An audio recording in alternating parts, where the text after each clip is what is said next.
Hier, je t'ai envoyé un mail où je partageais une activité Montessori autour des drapeaux. En fait, on peut s'en servir comme un jeu de mémoire, mais on peut aussi s'en servir pour l'apprentissage de l'écriture et de la lecture, comme carte de nomenclature. Enfin, en vrai, c'est un jeu qui a vraiment beaucoup de possibilités. Si tu veux recevoir mes lettres, que tu n'es pas encore abonné, n'hésite pas à le faire. Tu retrouveras le lien dans la description Facebook et ça te permettra de recevoir en temps et en heure à chaque fois mes lettres, mes réflexions ou les activités que je partage et que tu pourras donc télécharger, imprimer et utiliser avec tes enfants ou même partager à d'autres si dans ton entourage certaines personnes sont intéressées par ce type d'activité Montessori. Les jouets sont essentiels pour le développement de nos enfants et c'est très important de prendre un grand soin de les choisir. Tu vois le sapin ? Et puis tu vas me dire comment il est, comment s'est formé les racines.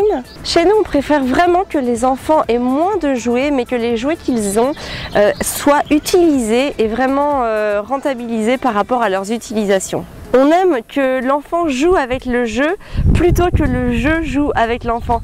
C'est-à-dire les jeux qui clignotent, qui font du bruit, qui s'allument dans tous les sens. Ça, ce sont à mon sens des jeux qui jouent à la place de l'enfant. Nous faisons vraiment attention à tout ce que nous achetons, alors dans un but économique bien évidemment, mais aussi dans un but de responsabilité par rapport à notre environnement, par rapport à notre planète. Chaque chose que nous achetons est vraiment pensée dans sa globalité, c'est-à-dire à partir du moment où on l'achète et ce que l'on va en faire ensuite dans le futur, quand on n'en aura plus forcément besoin, ou quand ça sera abîmé ou détérioré ou prêt à jeter.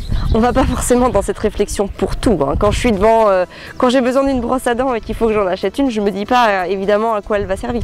Peut-être qu'un jour je me poserai la question. C'est d'ailleurs une des prochaines questions que je me poserai sûrement. Notre idée est en tout cas de consommer moins, mais de consommer mieux. C'est difficile parfois d'allier tous ces critères parce que lorsque les enfants grandissent, eh bien ils émettent des désirs sur les jouets qu'ils veulent avoir. Par exemple, Arthur aimerait beaucoup avoir un tapis de voiture. Le problème, c'est que j'en voudrais vraiment un qui soit en coton bio et sans perturbateurs endocriniens, sans produits chimiques, sans agents toxiques, etc. Parce que voilà, quand je le vois s'allonger sur le tapis de bambou ou sur le carrelage ou sur un parquet ou autre, ben, j'aime que sur le support sur lequel il est allongé soit bienveillant pour lui en fait. Et un tapis de voiture, ben, c'est tout sauf bon pour la santé en tout cas. Alors c'est pareil, il aimerait bien aussi des jouets Reine des Neiges. Il n'a jamais vu le film, on lui a jamais raconté l'histoire, mais à côté de ça, il connaît des petites filles qui aiment les Reines des Neiges, enfin la Reine des Neiges, et pour le coup, à chaque fois qu'il voit un objet estampillé Reine des Neiges, et ben forcément, il a envie de l'acheter. Souvent, ce sont des jouets en plastique, souvent ce sont des jouets qui ne serviront pas à grand chose, qui vont se détériorer très vite, qui ont un intérêt et une espérance de vie très limitée, donc pas du tout un produit intéressant. Eh Nanou, t'as vu un chien? Arthur? Arthur? Oh. En fait, c'est surtout mon autre fils qui a très peur des chiens, je vous le dis juste. Ouais, il va... Allez, regarde. Ça y est. Viens. Voilà. Et en fait, il est jeune ce chien. Il est foufou et il veut jouer avec toi. Mais il est très gentil, tu vois. Le monsieur est venu me dire qu'il était très gentil.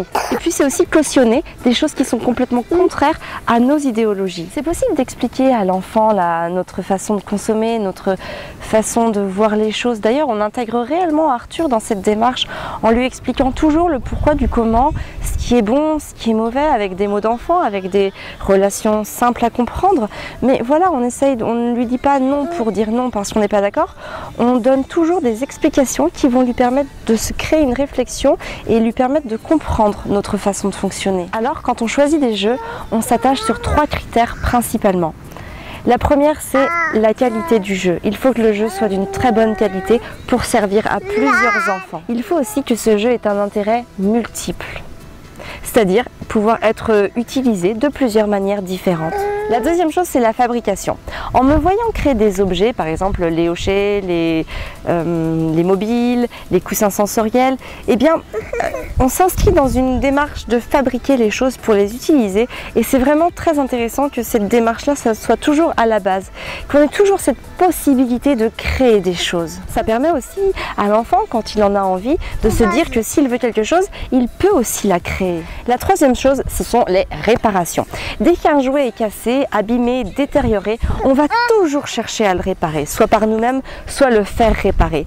Mais le but, la base, c'est de ne pas le jeter, sauf si vraiment il est cassé en 1000 morceaux. Mais justement, avec les jeux que nous achetons, ils ne peuvent pas être cassés en 1000 morceaux puisque ce sont des jouets durables. Donc lorsqu'une pièce est cassée ou abîmée, on la répare de manière systématique pour faire durer le jeu. On ne se dit pas on est dans une consommation jetable, on se dit que l'on est dans une consommation durable.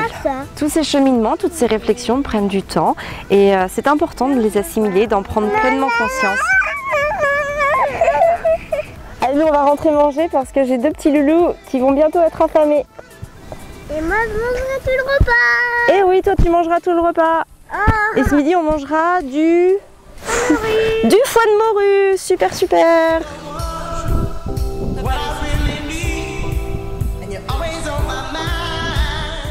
Il va s'agir d'expliquer la réalité. Ça va permettre de remettre les pendules à l'heure dans l'esprit de l'enfant et de lui redonner des notions qui auraient pu lui échapper et du coup qui ne lui permettent pas de gérer complètement la situation. La 4e est redondante avec ce que j'ai dit en premier, c'est laisser l'enfant